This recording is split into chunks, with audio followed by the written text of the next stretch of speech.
Today's case took place in the city of Osaka, the capital of Osaka Prefecture, along the shores of Osaka Bay. A family lived there. The husband, 52-year-old Professor Yasutaka Fujimori, who was also an employee at a pharmaceutical company. The wife, 46-year-old Mitsushiro Fujimori, a homemaker, and their two sons. The elder son, 21-year-old Yoshiro Fujimori, and the younger son, 19 years old, were both college students. The family of four led a stable life. However, one day, the mother and the elder son suddenly disappeared without any explanation. Despite all efforts to locate them, the family received no news about their whereabouts. It wasn't until 5 years later, when a certain object was discovered, that the truth about their disappearance began to unfold. Where did they go, and what happened to them? Let's go back to August 14, 2011, to delve into the details. That day was just another Sunday at Higashi Tennoji Park, located in Toju Ward, Osaka. A horrifying event occurred. The park, which is a 5-minute walk from Hamachi Station in Osaka, isn't particularly large and runs from north to south. Inside, there is a large grassy area, an ideal spot for local residents to relax during their free time. Since the park has no surrounding fence and is open to the public at no charge, anyone can enter or leave the park at any time. Around 7:30 a.m. that day, a sanitation worker was performing his usual cleaning duties at Higashi Tennoji Park. While sweeping, he came across a metal container lying on the ground. Assuming it was discarded trash, he approached with the intention of cleaning it up. However, as he bent down to lift the container, he was startled by its unusually heavy weight. It seemed like something was inside. Upon closer inspection, he noticed that the lid was tightly sealed with tape. Out of curiosity, he peeled off the tape and opened the lid. What he saw was horrifying. As soon as the lid was removed, a foul odor filled the air. Inside was a human skull. Terrified, the sanitation worker quickly dropped the container, stepped back several meters, and tried to regain his composure. He immediately called the police. Within minutes, a large number of officers arrived at the scene, cordoned off Higashi Tennoji Park, and prevented anyone from entering or leaving the area. The crime scene investigation was conducted urgently. The metal container measured approximately 9.4 inches in length, 9.4 inches in width, and 13 inches in height. The container was 8 inches in height with a capacity of about 4.8 gallons. Since 4.8 gallons is equivalent to a traditional Japanese unit of measurement, this case became known as the Wonta case. The metal container had a label from a pharmaceutical company. Inside the container, besides the skull, the police also discovered a portion of an ankle bone. The container's opening was tightly sealed with several layers of vinyl tape, commonly used for pipeline corrosion protection, moisture prevention, and electrical insulation. It appears the perpetrator deliberately sealed the container to prevent the foul odor from escaping. Clearly, this was a homicide. However, with the evidence collected at the scene, especially with only part of the victim's remains, the victim's identity remained a mystery. Meanwhile, the police took a statement from the person who reported the crime. He stated that he was a sanitation worker at Higashi Tennoji Park and performed daily cleaning duties and collected recyclable waste each morning. That morning, when he saw the metal container in the grass, he intended to pick it up and sell it for money. It was only after opening it that he discovered the horrific scene. The sanitation worker also mentioned that there were a few people exercising in the park that morning, but he didn't notice anyone suspicious. Some of the locals questioned confirmed that they had seen the metal container when they arrived at the park for their morning exercise, but they didn't know when it had appeared and hadn't paid much attention to it. To gather more clues, the police searched the surrounding area, using Higashi Tennoji Park as the center of their investigation. Their efforts paid off. At 2 p.m. that same day, on a street not far from the park, they found a second metal container. Compared to the first container, this one appeared older and darker. Inside, it contained several human bone fragments. The following day, some local residents reported to the police that they had discovered a third metal container in a parking lot about 100 meters west of the park. The police quickly arrived at the scene. The container was found to contain several fragments of a human ankle bone. Unlike the first container, the second and third containers were not sealed with tape, but their size and design were identical to the first one. As a result, the police believed that all three containers were likely discarded by the same person. Sometime later, The forensic examination results were. The DNA testing revealed that the bone fragments found in the 3 metal containers belonged to 2 people, a mother and her son. Since only partial remains were recovered, the cause of death could not be determined. The time of death was estimated to be around 2006, approximately 5 years prior. The police then compared the victims' information with the missing persons database in Osaka from recent years. The results confirmed the identities of the 2 victims, 46-year-old Mitsushiro Fujimori and her 21-year-old son, Yoshiro Fujimori. According to the records, the mother and son had gone missing in April 2006, over 5 years ago. Back in May 2006, Professor Yasutaka Fujimori, Mitsushiro's husband, had reported the disappearance of his wife and eldest son to the police. He explained that his wife and son had mysteriously vanished the previous month, and he suspected that they might have run away. The family also had a younger son, and Professor Fujimori didn't want him to grow up without his mother, so he sought the help of the police in investigating their disappearance. Professor Yasutaka and Mitsushiro met and fell in love during their university days. After graduating, with the support of both families, they quickly got married and moved into an apartment in Osaka. After his father passed away, Professor Yasutaka inherited a printing company, providing the family with a stable income. His wife decided to quit her job and stay home to take care of the family after she became pregnant. Later, they had another son.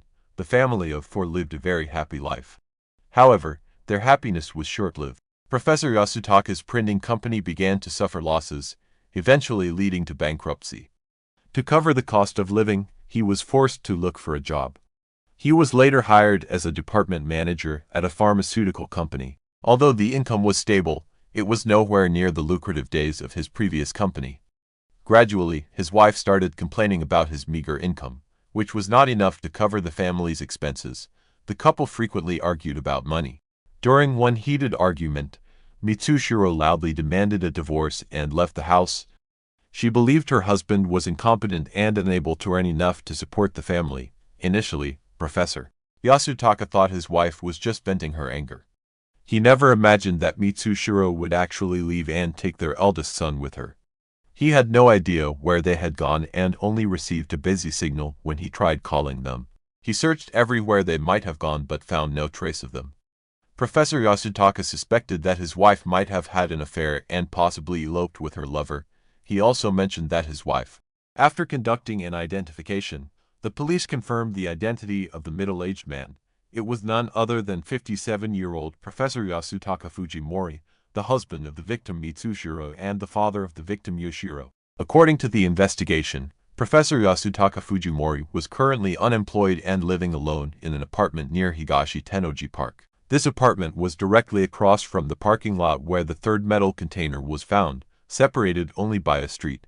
Professor Yasutaka had previously worked at a pharmaceutical company with the same name as the label on the metal container. Based on the evidence and leads gathered, the police identified Professor Yasutaka as the prime suspect in the case. They speculated that due to escalating marital conflicts, Professor Yasutaka killed his wife during an argument. His oldest son witnessed the entire incident, and to eliminate the witness, he ruthlessly killed his son as well. After covering up the crime, Professor Yasutaka went to the police to report his wife and son as missing to mislead the investigation. A month after the incident, the police arrested Professor Yasutaka on charges of disposing of a dead body. When questioned by the police, Professor Yasutaka claimed that he didn't remember anything about discarding the metal containers. He stated that he had quit his job at the pharmaceutical company 2 years ago due to health reasons and had been living off his monthly pension. To save on living expenses, he moved into his current apartment. He mentioned that he often took walks in Higashi Tennoji Park during his free time, describing it as a public park with many people passing by, and said there was nothing suspicious about it. As for the metal containers, he claimed to know nothing about them, insisting that he hadn't seen any such containers since leaving his job. Of course, the police didn't believe Professor Yasutaka's statements raised suspicions that there could be more crucial evidence hidden in his home. Since the 3 metal containers only contained part of the 2 victims' remains, the police immediately searched Professor Yasutaka's apartment. The apartment was located on the 2nd floor of a 5-story building, covering an area of about 215 square feet. It was simply furnished, with the entrance leading to a Jenkin area where shoes are removed before entering the home. To the left was the kitchen, to the right was the bathroom. Further inside were the bedroom and balcony. The police thoroughly searched every corner of the apartment but did not find any additional metal containers. It was discovered that Professor Yasutaka had fallen into gambling around 2003. Despite his wife's repeated attempts to dissuade him, he squandered the family's savings on gambling. He then took out loans from the bank to try and recover his losses but ended up losing everything again. To repay the debts, Professor Yasutaka went to an insurance company to cancel his life insurance policy in hopes of getting some money back. However, when he tried to complete the paperwork, he was shocked to learn that the policy had already been canceled, and the person who had canceled it was none other than his wife. Angry, Professor Yasutaka confronted his wife at home and learned that their eldest son had been expelled from school because they couldn't afford the tuition. Their eldest son was attending a private university where the annual tuition was quite substantial. Since Professor Yasutaka had become addicted to gambling, the family had fallen into financial hardship. In order for their son to continue his education, his wife had secretly canceled his life insurance policy to pay the tuition. Upon learning this, instead of understanding his wife's actions, Professor Yasutaka harshly criticized her for making such a decision without consulting him. The police speculated that during a heated argument, Professor Yasutaka killed his wife. The conflict arose from their son's tuition fees, and in a fit of rage, Professor Yasutaka may have killed his son as well. Fearing that his crime would be discovered, he dismembered their bodies and stuffed them into metal containers. Afterward, he quit his job and moved to his current apartment, believing that after all these years, no one would investigate the matter further. He carelessly discarded the metal containers 3 months after the case was.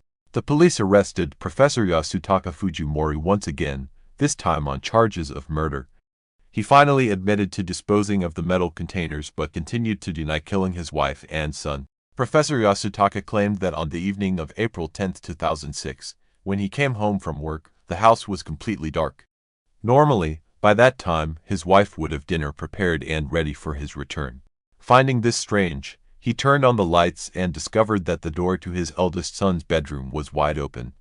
When he walked in, he was horrified to find his son lying motionless on the bed, covered in blood. On the floor next to the bed was a sledgehammer. Terrified, Professor Yasutaka frantically called out to his wife, but there was no response. He then found her in the bathroom, lying motionless on the floor, already deceased. Upon closer inspection, he noticed that her right hand was clutching a sharp piece of broken glass while her left wrist had a deep cut. Losing both of his loved ones at once devastated Professor Yasutaka. He believed that his wife had killed their son with the sledgehammer and then took her own life with the glass shard, possibly out of despair over their current situation. The police questioned why, 5 years earlier, when he reported their disappearance, Professor Yasutaka hadn't mentioned any of these details and why he had dismembered their bodies and placed them in metal containers. Professor Yasutaka explained that at the time of the incident, his younger son was away on a school trip. He didn't want his younger son to know about the tragedy, so he secretly transported the bodies of his wife and son to his workplace, where he used a power saw to dismember them and placed the remains into 4 metal containers. He then sealed the containers in cardboard boxes with tape and discreetly stored them in the company's warehouse. After everything was done, Professor Yasutaka returned home and lied to his younger son, telling him that his mother had taken his older brother and left. At the time, his younger son fully believed him. 3 years later, Professor Yasutaka's health began to deteriorate, and he decided to quit his job. Before leaving the company, he retrieved the metal containers and brought them back home. Facing financial difficulties, Professor Yasutaka was forced to move into a smaller apartment. His younger son moved out on his own, leaving Professor Yasutaka to live alone in his current apartment. However, the apartment was too small to store the metal containers, so at the end of July that year, he divided the containers into several parts and disposed of them at different locations. He never imagined that everything would be uncovered so quickly. Professor Yasutaka's testimony might sound reasonable, but there are too many suspicious aspects. First, when his wife and eldest son died at home, as a family member, his first reaction should have been to find out the cause of their deaths. However, Professor Yasutaka only thought about hiding the incident from the younger son. This is difficult to understand. Second, Professor Yasutaka claimed he dismembered the bodies of his wife and son. Such an action is incredibly cruel and not something an ordinary person could do. Third, Professor Yasutaka stated that he placed the body parts into four metal containers, but the volume of those containers would not have been sufficient to hold the remains of two adults. Lastly, hiding the metal containers in the company's warehouse was extremely risky. If they had been left there for a long time, they could have easily been discovered by someone else. The police wanted to press further and extract more information from Professor Yasutaka, but from that point on, he refused to say anything, remaining completely silent. He even refused to reveal the location of the fourth metal container. The police then visited the pharmaceutical company where Professor Yasutaka had worked to gather more information. His former colleagues had mixed opinions about him. Some described him as a serious and meticulous worker who was very afraid of making mistakes. He was also sociable with his colleagues, always greeting everyone. Many people had a positive impression of him, and the company's owner, in particular, held him in high regard. In 2006, the owner's daughter died in a car accident. Upon hearing the news, Professor Yasutaka remarked, "If something like that happened to my family, I would never forgive the person responsible." This showed that Professor Yasutaka deeply cared for his family. Moreover, he frequently boasted about his oldest son to his colleagues, saying that his son was an amazing young man. However, some people described Professor Yasutaka as having a short temper, prone to sudden outbursts. He also often mumbled to himself, appearing quite strange and difficult for others to understand. Additionally, Professor Yasutaka was frequently late to work and sometimes even came to the office intoxicated. Initially, a kind colleague asked if he needed help, but Professor Yasutaka lashed out at them. After that, no one dared to approach him, and they kept their distance. In their ongoing investigation, the police approached the warehouse manager of the company to gather more information, but no one recalled ever smelling anything unusual in the warehouse. Since Professor Yasutaka claimed that he had placed the bodies in four metal containers, but the police had only found 3 so far, they suspected that the remaining container might still be hidden in the company's warehouse. The police conducted a thorough search of the warehouse but found nothing. The police then located the apartment in Osaka where Professor Yasutaka and his wife had previously lived. After obtaining the current owner's consent, the police conducted a search of the apartment. Luminol testing revealed a strong luminescent reaction on the floor in one of the bedrooms. Additionally, in the gaps between the floorboards and the baseboards, the police found traces of blood that had been cleaned but not entirely removed. DNA testing confirmed that the blood belonged to Yoshiro, Professor Yasutaka's eldest son. The investigation made significant progress, but the police still needed more evidence to convict Professor Yasutaka. While the police were struggling to gather additional proof, an anonymous woman, whom we'll call A, and who claimed to be a close friend of Mitsushiro, came forward with some crucial information. A stated that before her disappearance, Mitsushiro often confided in her about her husband's gambling addiction. Mitsushiro was deeply distressed and felt helpless. She mentioned that they were running out of money to pay for their eldest son's tuition, but her husband seemed unconcerned, only interested in indulging in his pleasures. Professor Yasutaka frequently hung out at bars, coming home late at night reeking of alcohol. When he returned, he wouldn't even bother to shower, instead passing out, only to go to work drunk the next morning. A also revealed that after Mitsushiro and her eldest son went missing, Professor Yasutaka didn't show any signs of grief or concern, nor did he actively search for them. He continued to go to work as if nothing had happened. I found Professor Yasutaka's indifference extremely strange and considered him to be cold-hearted. Mitsushiro had often complained to her about being abused by her husband. Whenever things didn't go his way, Professor Yasutaka would beat his wife. I believed that it wouldn't be surprising if, in a fit of rage, Professor Yasutaka had killed his wife and son. The police then visited the area around Professor Yasutaka's current residence to gather more information. A pharmacy owner mentioned that he had lived in the neighborhood for decades and had never heard of such a horrifying case. He knew Professor Yasutaka, who had come to his pharmacy to buy medicine. Professor Yasutaka seemed very normal, and the two even had a conversation for a while. He never imagined that Professor Yasutaka could be involved in such a gruesome crime.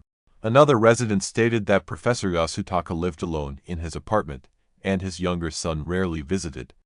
As a result, they often saw Professor Yasutaka walking alone in the park. Professor Yasutaka rarely mentioned his wife and children to others, so people didn't know much about his family.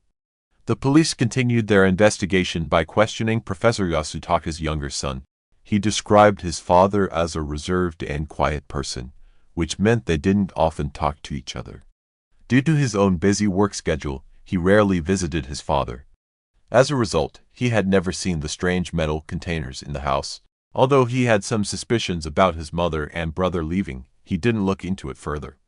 He felt that his mother always favored his older brother. His father's income was limited, and eventually, they couldn't even afford his brother's tuition. However, his mother still tried to make it work. She even went as far as canceling the insurance policy to get money for his brother. On the other hand, his mother had never treated him as well, so when his father said that his mother had taken his brother and left, he felt a bit sad but didn't dwell on it. He said, "There was a time when I really resented my mother because I felt she had abandoned me." The case garnered significant public attention after being reported in the media. Many people believed that the truth was not as straightforward as it seemed, given the numerous suspicious aspects of the case. Some speculated that the real culprit could be the younger son, who had attracted the least attention. Since his mother always favored his older brother, he had lacked maternal affection from a young age. Over time, this led to feelings of resentment towards his mother and brother. His mother canceling the insurance policy to pay for his brother's tuition only intensified his anger. This may have driven him to plan the murder of his mother and brother. At that time, the school had organized a field trip, which he saw as the perfect opportunity to act. He pretended to sign up for the trip but secretly returned home that day instead of going out. Knowing that his father usually came home late from work, he decided to strike then. He went to a store and bought a sledgehammer. When he got home and saw his brother asleep in bed, he, in a fit of rage, swung the sledgehammer and struck his brother's head. He then went on to kill his mother. After committing the crime, he panicked, discarded the weapon, and fled the scene. That evening, when Professor Yasutaka came home from work and found his wife and son dead, he was overcome with grief and decided to call the police. But just then, he received a call from his younger son. The younger son confessed the entire truth and begged his father to help cover up the crime. Initially, Professor Yasutaka couldn't accept this harsh reality, but after some thought, he agreed to conceal the crime to protect his younger son's future. Under the cover of night, Professor Yasutaka secretly transported the bodies of his wife and son to a deserted area and buried them. He then returned home, cleaned up the crime scene, and instructed his younger son to tell everyone that his mother and brother had run away. A month later, Professor Yasutaka went to the police station to report his wife and son as missing. With the younger son's account, the police did not investigate the matter further. Professor Yasutaka thought everything had been perfectly concealed. However, he never anticipated that the land where he buried his wife and son's bodies would be bought by a real estate company to develop a new project. Fearing that his crime would be exposed, Professor Yasutaka secretly returned to the site, exhumed the bodies, dismembered them, and placed the remains into metal containers. He then took the containers to the company warehouse to hide them. Since the bodies had already decomposed into bones, there was no foul odor, so no one at the company noticed. 3 years later, Professor Yasutaka quit his job and went into hiding. Before leaving the company, he took the metal containers with him. Because his new apartment was too small to store the containers, he decided to dispose of them. After the case was exposed, to protect his younger son, Professor Yasutaka falsely claimed that his wife and eldest son had caused their own deaths. His intent was to take the blame for his son. Some people speculated that, due to his gambling addiction, Professor Yasutaka squandered the family's savings, and his oldest son was expelled from school for not paying tuition. The eldest son, filled with resentment, got into a heated argument with his father. In a fit of rage, Professor Yasutaka struck his son with a sledgehammer. He then threatened his wife not to reveal what had happened. Witnessing her son's death, Professor Yasutaka's wife lost the will to live and took her own life. Later, a group of thieves broke into Professor Yasutaka's home to steal valuables. They noticed the metal containers and assumed they contained valuable items. After taking them, They opened the containers and were horrified to discover human bones inside. Fearing they would be implicated, the thieves discarded the containers near the apartment and quickly fled. This is why witnesses reported seeing 3 men and a woman transporting metal containers in a small truck. When Professor Yasutaka realized the metal containers were missing from his home, he panicked and began searching for them everywhere.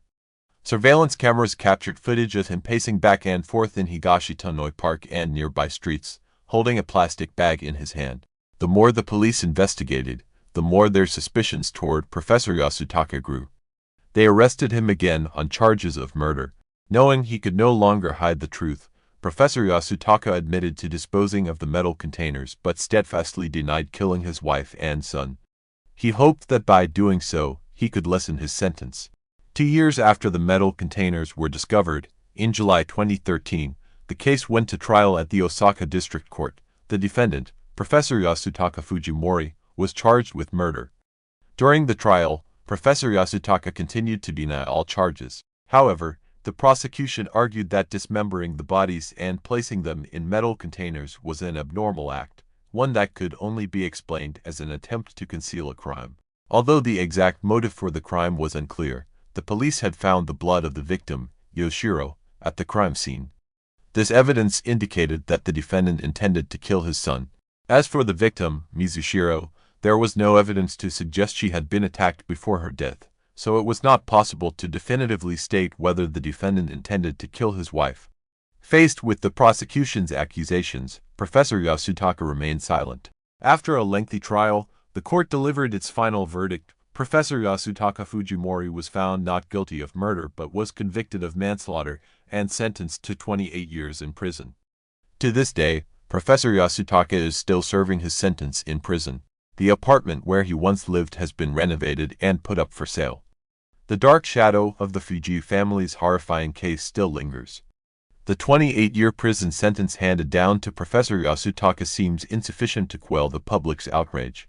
The questions of who the real culprit was and what the true motive behind the crime remains unanswered. Was Professor Yasutaka taking the blame for his son, or was he the one who committed the crime against the 2 people closest to him? After much speculation, the truth finally came to light through the conscience of the real culprit, the younger son. After graduating from college, he moved to a different city and cut off contact with family and friends. But many years later, an anonymous letter was sent to the Osaka police station along with a USB drive. The sender was none other than the younger son. The USB contained a video of Professor Yasutaka confessing to his crimes. He admitted to killing his wife and son while intoxicated, then staging the scene to frame his younger son. He begged his younger son for forgiveness and expressed a desire to see him one last time before he died. After 3 years of inner turmoil, the younger son decided to reveal the truth. He returned to Osaka, confronted his past, and chose to forgive his father. The case of the Fujimori family finally came to a close, but the aftermath continues to haunt those involved. The truth has been uncovered, yet the pain and loss remain, serving as a reminder of family tragedy and the dark corners of the human soul. Today's video ends here. If you found it interesting, please support the channel by giving it a like and leaving a comment below. Thank you, and see you in the next video. At 6:30 a.m. on June 20, 2003, in Fukuoka, Japan, Yoshiro Shinjiro arrived at his son Shinjiro Matsumoto's house as usual. Strangely, after ringing the doorbell multiple times, no one answered. Yoshiro lived close to his son's home and adored his 2 grandchildren, so he would come by daily to take them to school. Typically, by this time, his diligent daughter-in-law would have been up preparing breakfast for the family. However, today there were no sounds coming from inside the house. Yoshiro's intuition told him something was wrong. Yoshiro had a spare key to his son's house, so he quickly went back to get it. After opening the gate, he noticed the Mercedes-Benz was not in the driveway. Could the entire family have left early? Yoshiro slowly entered the house, finding an eerie silence. He saw that the main door was ajar, but no one was inside. As Yoshiro checked around, the living room, bathroom, and bedrooms were all in a state of chaos, with items scattered everywhere, as if there had been a struggle. Particularly in the bathroom, although it was mostly clean, he could faintly see something red resembling bloodstains. Panicked, Yoshido called his son's workplace to inquire about his whereabouts. The staff at the clothing store answered and said that Matsumoto had not arrived yet. Sensing something was terribly wrong, Yoshido decided to contact the police. Upon receiving the report, Fukuoka City Police quickly arrived at the Matsumoto residence. The authorities first gathered information about the family. According to Yoshido, his son, Shinjiro Matsumoto, was a 41-year-old businessman. His wife, Chika, was 40 years old. The couple had a son and a daughter, aged 11 and 8, respectively. After a preliminary inspection, confirming the house was in disarray, the police suspected a break-in and that the residents might be in serious danger. In front of the main entrance, they found numerous disjointed footprints, small bloodstains, and long drag marks, indicating someone had been struck down there. The injury caused bleeding, leaving stains on the floor. Despite attempts to clean up, forensic tools made it easy to spot the blood traces. In the children's bedroom, there were some signs of struggle, though not many. Large amounts of saliva and urine were found on the floor. The police believed someone had been attacked, causing them to fall and lose control of their bodily fluids out of fear. The bathroom contained a significant amount of blood, with stains between the tiles and on the walls. It appeared someone had tried to clean the bathroom but hadn't done a thorough job. Given the amount of blood, the police and forensic doctors suspected the victim had been seriously injured. Currently, all 4 members of the Matsumoto family were missing. The house was ransacked, and all the cash was gone, including the Mercedes-Benz Matsumoto often drove. Initially, the police concluded it was a robbery, possibly involving violence against the family members. The top priority was to locate the Matsumoto family, whether alive or dead. The police believed if it was a murder, finding the bodies would be challenging, since the perpetrator might have disposed of them. The investigation team decided to track the missing Mercedes-Benz and examine Shinjiro Matsumoto's social connections. According to preliminary information, the police learned that the Matsumoto family was in crisis. Matsumoto had taken over his father's barbecue restaurant at a young age. Eventually, he saved up a substantial amount of money and bought one of the most luxurious houses on the street. Matsumoto loved buying cars. In 2003, there were not many people in Fukuoka driving luxury cars like a Mercedes-Benz. Despite his father Yoshido's repeated advice against his son's lavish spending, nothing changed. Recently, due to an outbreak of livestock disease, the barbecue restaurant's business declined, leading to its closure for several months, resulting in a loss of income. Currently, Matsumoto was focusing on running a clothing store he opened 3 years ago. According to Yoshido, Matsumoto had never been satisfied with running a barbecue restaurant, so he decided to venture into the fashion industry. He even invested a large sum of money in it.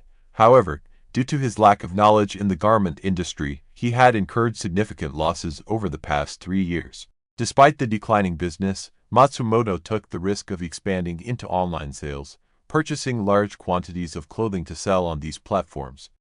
As of now, Matsumoto was heavily in debt. His assets, house and car were all mortgaged to the bank. Besides the poor business performance, another reason for the barbecue restaurant's closure was trouble with lenders.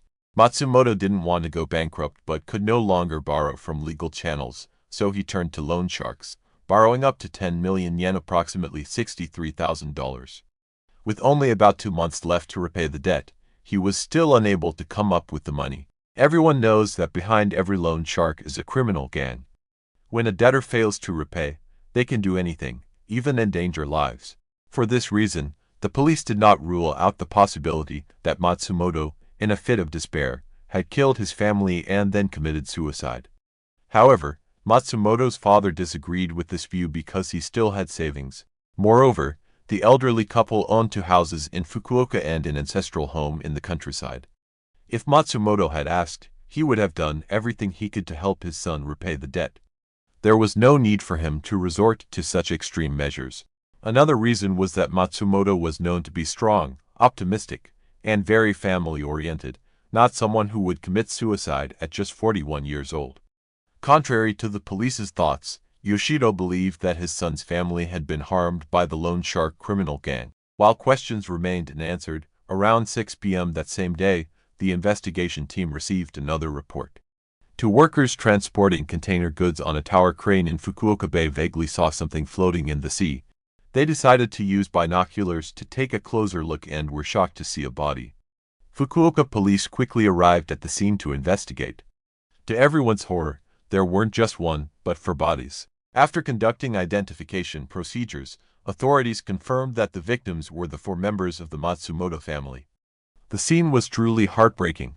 Matsumoto's youngest daughter, only 8 years old, had been strangled to death. She had a large, dark purple bruise on her face, as if she had been punched very hard. The police believe the perpetrator must have been a physically strong person, attacking with full force. Considering that she was an 8-year-old girl, even an adult man would have had difficulty defending against such brutality. An adult man would likely have been knocked out by such a blow. The 11-year-old son also died from asphyxiation. Bruises were found on his arms and legs, suggesting they had been stepped on. The police suspected there was more than one murderer, with one person restraining the boy while another strangled him with a rope. Shinjiro Matsumoto had also been attacked in multiple areas. His body bore numerous injuries, and his head had suffered a severe blow that fractured his skull.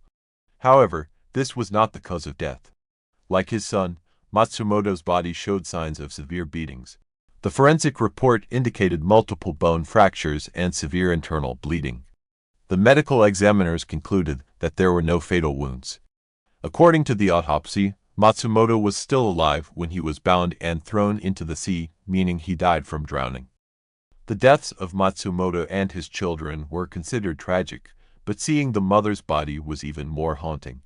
Chika, 40 years old, was found naked, her body covered in dark bruises. It was easy to infer that she had been sexually assaulted before being killed. Chika, who had been a beautiful woman with a relatively fit figure, was now unrecognizable.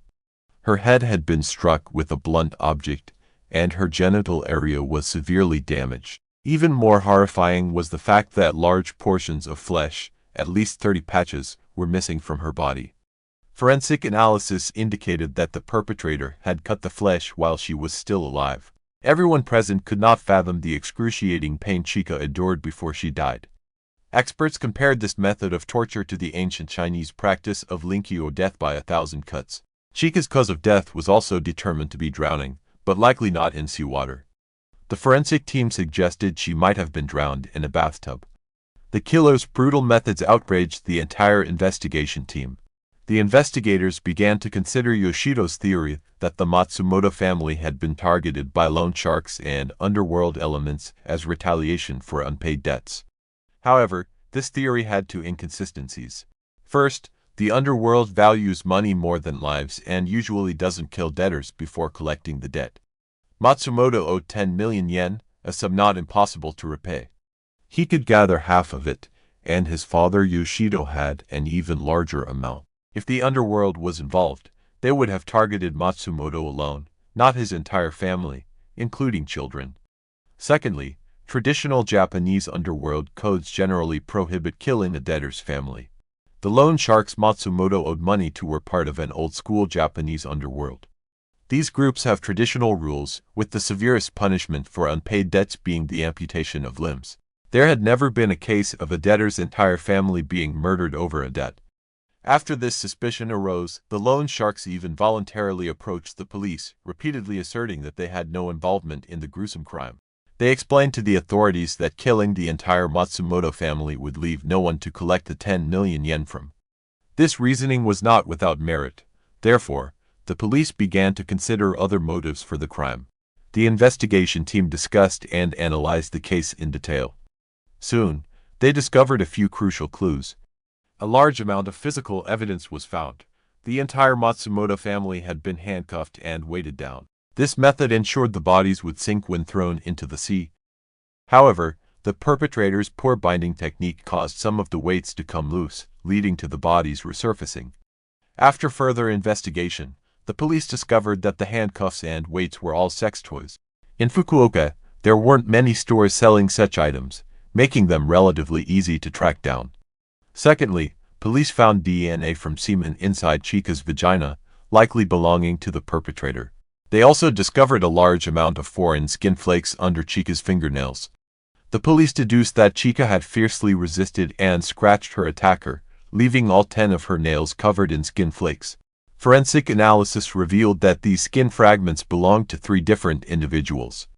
Thirdly, several unfamiliar fingerprints were collected from the Matsumoto home, totaling 7 to 8 different samples. After ruling out friends, colleagues, and relatives who had visited the Matsumoto residence, 3 unknown fingerprints remained.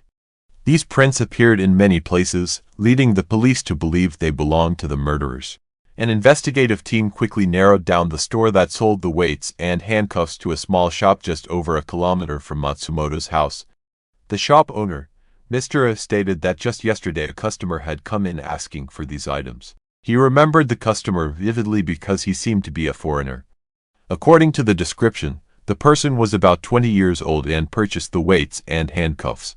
Another unusual detail was that sex toys like these were typically bought by middle-aged men for use with their wives. He had never seen someone so young purchase them. Out of curiosity, Mr. A had asked the customer a few questions and noted that his Japanese was not fluent, with many pronunciation and intonation errors. Mr. A told the police that the customer might be Korean or Chinese. Despite this, Mr. A thought the person looked gentle and did not resemble a murderer. Fortunately, the small sex toy shop had surveillance cameras.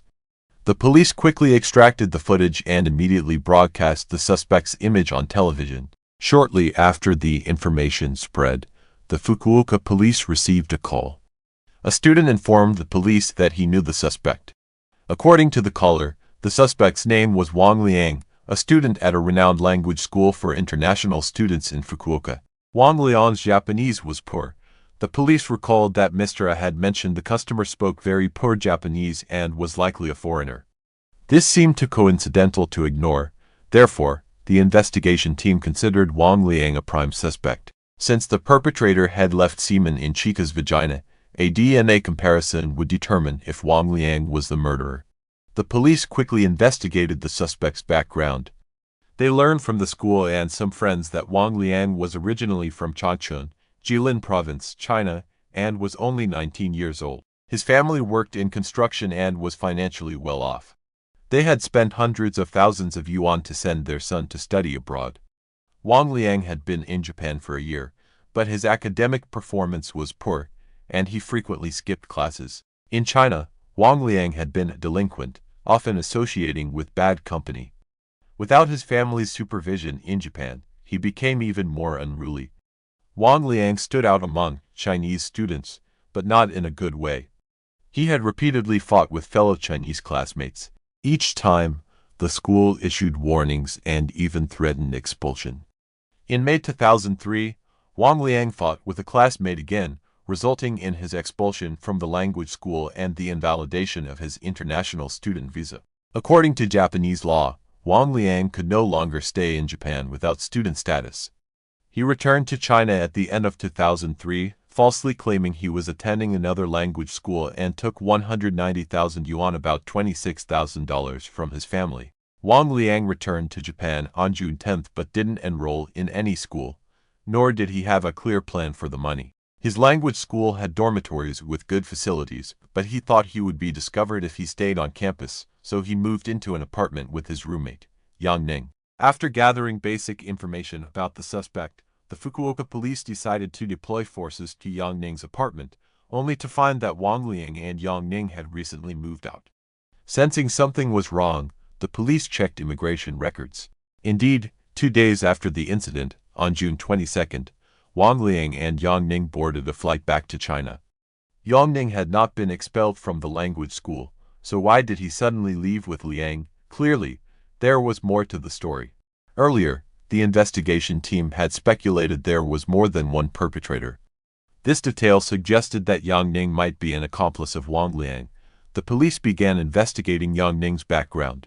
They discovered that Yang Ning, 20 years old, also came from Changchun, Jilin. Unlike Wang Liang, Yang Ning came from a family of government officials. His father was a mid-level city official with a modest income. While Wang Liang frequently skipped school and roamed the streets of Japan, Yang Ning worked at a burger restaurant to support himself. The two had known each other since their days in Changchun, and their relationship grew closer after reuniting in Japan. Classmates revealed to the police that Wang Liang was a troublemaker, often gambling or visiting red light districts, buying sex toys, and frequenting bars owned by the Chinese underworld. Most Chinese involved in the Japanese underworld were societal outcasts, engaging in various illegal activities. For instance, the bars Wang Liang frequented were primarily involved in bringing young girls from northeast China to Japan for prostitution. Befriending such people undoubtedly made Wang Liang worse. Initially, Yang Ning was relatively honest and kind, but he soon followed Wang Liang's lead and became corrupt. Together, they indulged in drinking, gambling, and bullying other students. This time, Yang Ning took several days off, claiming he was stressed, but he was merely partying with Wang Liang. Although both were seen as troublemakers, most Chinese students couldn't believe that Wang Liang and Yang Ning would commit such inhumane acts. However, appearances can be deceiving, and murderers often have faces. The investigation team decided to continue gathering clues about these two young men. At Yang Ning's former rental apartment, Fukuoka police found numerous hair samples and fingerprints on various items. Analysis and comparison confirmed that the DNA from the skin flakes under Chika's nails matched both Wang Liang and Yang Ning. Additionally, the fingerprints from the apartment matched the unknown fingerprints found at the Matsumoto crime scene. All the evidence pointed to Wang Liang and Yang Ning as the murderers. While the Japanese police sought assistance from Chinese authorities to investigate and apprehend Wang Liang and Yang Ning, who had fled to their hometown, they continued searching for the third killer. Since DNA from 3 individuals was found under Chika's nails and different fingerprints at the crime scene, there was another accomplice. Based on their investigation, the Japanese police began examining individuals closely connected to Wang Liang and Yang Ning. They quickly identified a suspect, an international student from Hunan province named Wei Wei. Wei Wei was older than the other two, at 24 years old. He was quite different from Wang Liang and Yang Ning. His family was wealthy, owning a factory back home and being well-known entrepreneurs. Wei Wei's academic performance was average. After serving in the military, his family arranged for him to study abroad in 2001. Although he wasn't a top student, Wei Wei was quite serious about his studies. Classmates noted that, despite his poor Japanese, he never skipped classes or left early without a valid reason. However, in recent months, Wei Wei had become more negligent, frequently missing multiple days in a row. When contacted by teachers, he offered excuses such as illness, part-time work, or even poor mental health. According to some Chinese international students, about 6 months ago, Wei Wei suddenly became close with fellow countrymen Wang Liang and Yang Ning. Wei Wei had trained in Sanda martial arts during his military service and had won several provincial competitions. After arriving in Japan, Wang Liang often got into fights but couldn't always win, so he sought combat training from Wei Wei. The trio frequently visited bars owned by the Chinese underworld for entertainment. Recently, Wei Wei's family faced financial instability. He went from being wealthy to ordinary, which he couldn't accept, leading him to drink to ease his sorrow and associate with bad influences. According to two Chinese students, in March 2003, as they left an internet cafe, Wei Wei and another countryman robbed them of 260,000 yen. They knew Wei Wei but didn't report it to the police out of fear of retaliation. Shortly before the June incident, a female international student familiar with Wei Wei called the local police, claiming he had beaten her brutally over a trivial matter. The investigation team believed Wei Wei was likely an accomplice of Yang Ning and Wang Liang. Fukuoka police quickly conducted an emergency investigation and discovered that Wei Wei had no exit records. He was still in Japan. To catch the killer, the Japanese government issued an exit ban and began tracking the suspect. However, Wei Wei was one step ahead, fleeing his residence and disappearing entirely. In August, over 2 months after the incident, Wei Wei was shopping at an airport convenience store when he got into an argument with the staff over a payment issue. Patrol police noticed the dispute and intervened. At that moment, Wei Wei suddenly ran. The police signaled for backup to pursue him. Despite his Sanda martial arts skills, Wei Wei couldn't escape the authorities. A search of the suspect revealed a plane ticket scheduled to depart Inan. Bound for Shanghai, China, Wei Wei was very cunning. After being arrested, he remained silent and refused to answer any questions. To get him to talk, The police extracted Wei Wei's DNA for comparison, ultimately confirming his involvement in the rape and murder of Chica's family. However, since Wang Liang and Yang Ning had not yet been apprehended, Wei Wei remained silent, making it difficult to determine who the mastermind was. Japan was hopeful that Chinese police would capture Wang Liang and Yang Ning as soon as possible to clarify the case. At that time, Japanese media were pessimistic about this. They believed that China's law enforcement was inefficient and that since Wang Liang and Yang Ning had killed the entire family and fled the country, they would surely hide under false identities, possibly taking years to capture. Not long after, to the surprise of the Japanese media, one of the two suspects was arrested by police in Luoyang, Liaoning Province. 2 months after fleeing to China, a man reported to Chinese police that a new coworker was lavish with money and boastful. During a drunken rant, he claimed to have committed a major crime, killing 4 people in a family. Upon being brought to the station, the young man immediately showed signs of anxiety. He collapsed at the sight of the police and repeatedly asked about leniency policies for honest confessions. After receiving a promise of a lighter sentence for cooperation, the young man admitted to being Wang Liang. The police, suspecting he might be lying, decided to verify his identity first. After comparing fingerprints, the police confirmed that the suspect was indeed Wang Liang. Wang Liang voluntarily disclosed the whereabouts of his accomplice, Yang Ning. The police quickly apprehended Yang Ning. Knowing that both accomplices in China were arrested, Wei Wei also began to confess his crimes. While wandering the streets, Wei Wei met fellow countrymen Wang Liang and Yang Ning. Knowing that his friends had done bad things, Wei Wei tried to persuade them to stop, but Wang Liang and Yang Ning mocked him. They revealed that they often stole money and belongings from their dorm mates and were never caught. Just as Wei Wei doubted Wang Liang and Yang Ning's claims, he received news from his family about their worsening financial situation, urging him to find a job and cut unnecessary expenses. Seeing Wei Wei's plight, Wang Liang and Yang Ning decided to help him. Wang Liang and Yang Ning took Wei Wei to a fast food restaurant where Yang Ning used to work, leaving Wei Wei outside while they broke in and stole 2.3 million yen. After succeeding, Wang Liang and Yang Ning generously gave Wei Wei 700,000 yen. Partly unable to refuse their generosity and partly finding stealing so easy with low risk, Wei Wei decided to collaborate with his fellow countrymen. The following night, under Wang Liang and Yang Ning's guidance, Wei Wei secretly entered the school, broke into a teacher's dormitory, and stole 50,000 yen. Though 50,000 yen was just over $300, the smooth operation excited Wei Wei. After his first successful theft, Wei Wei grew increasingly corrupt. He used others' mobile phones for scams, broke into a fellow countryman's home to steal valuables, and even beat a female classmate. Theft, robbery, and assault became thrilling for Wei Wei. Despite being detained for a week after an assault, this didn't stop him. Within 6 months, Wei Wei transformed from a serious student-turned-professional criminal. Wei Wei soon found himself approached by Wang Liang and Yang Ning with an even more exciting proposal. They planned to rob wealthy locals, taking enough money to live happily for the rest of their lives. Upon hearing this from Yang Ning and Wang Liang, Wei Wei agreed without hesitation. Wei Wei didn't know who the rich targets were, but they would observe if the targets drove luxury cars or lived in mansions. If they had both, they were certainly wealthy. In 2005, Yang Ning was sentenced to death and executed immediately. Wang Liang received a life sentence for his cooperation with the police in apprehending Yang Ning. In court, Wei Wei claimed he was just helping his friends and had no intention of robbery or murder. Wei Wei appealed twice, but both appeals were rejected, with the court stating that the crimes were so heinous they were indistinguishable from those of the mastermind. After being sentenced to death, Wei Wei wasn't immediately executed like Yang Ning. Wei Wei wasn't immediately put to death because executions in Japan require the justice minister's signature, and the minister only signs 1 or 2 execution orders each year.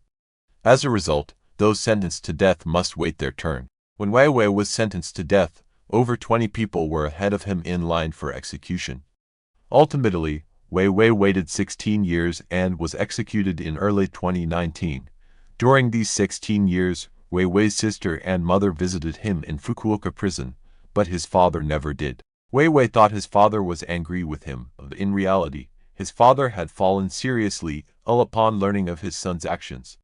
Over 16 years of reflection, Wei Wei underwent some changes. He stated that if his death could bring any comfort to the victims' families, he was willing to accept it. During the long wait for his execution, Wei Wei often reminisced about his past. What he thought about most was that if he could turn back time, he would never have committed such blind acts. Wei Wei regretted not working hard on his Japanese and overcoming communication issues, which might have allowed him to return home in glory. In countless dreams, Wei Wei saw himself as not having killed anyone, still free, not facing four walls every day. Murderers often realize their mistakes only when facing death. However, the regret came too late. The actions of this group in such a short period caused untold consequences and harm to society. What do you think about today's case? Please comment below and let us know. Thank you for watching the video. Don't forget to like and subscribe to Crime Documentary Files.